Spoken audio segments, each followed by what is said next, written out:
Hi hello வணக்கம். இன்னைக்கு வீடியோவில் வாட்ஸ்அப்பில் எப்படி நம்பர் சேவ் பண்ண பற்றி தான் பார்க்க போகிறோம். என்னடா இது கூட தெரியாமல் நாங்கள் இருக்கோம் அப்படிங்கிற சொல்ல எனக்கு கேட்குது. பட் எல்லாத்துக்கும் எல்லாம் தெரியும் சொல்ல முடியாது. ஒரு சில நபர்களுக்கு இன்னும் வாட்ஸ்அப்பில் எப்படி நம்பர் சேவ் பண்ணுறது, எப்படி ஃபோட்டோஸ் அனுப்புறது தெரியாமல் இருக்காங்க.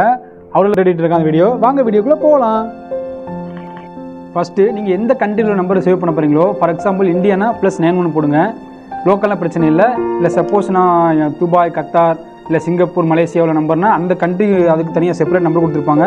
971 974 966 இந்த மாதிரி கொடுத்துருப்பாங்க. அந்த ஒரு கண்ட்ரி நம்பரை போட்டு நீங்கள் சேவ் பண்ணிங்கன்னா சேவ் ஆயிரும்.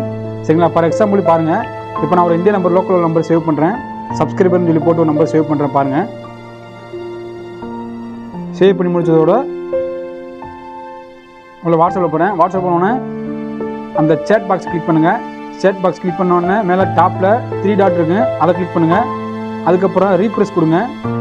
ரீப்ரெஸ் கொடுத்தோடனே நீங்கள் எந்த நம்பரை போட்டு சேவ் பண்ணீங்களோ, எந்த நேமில் போட்டு சேவ் பண்ணீங்களோ அந்த நம்பரை பாருங்கள். அப்டேட்டட் ஒரு கான்டாக்ட் வாட்ஸ்அப் வந்து வந்துடுச்சு. இப்போ பாருங்கள், நீங்கள் சேவ் பண்ண நம்பர் ஓப்பன் பண்ணி பாருங்கள். ஓப்பன் பண்ண. ஓகே, தேங்க்யூ ஃபார் வாட்சிங்.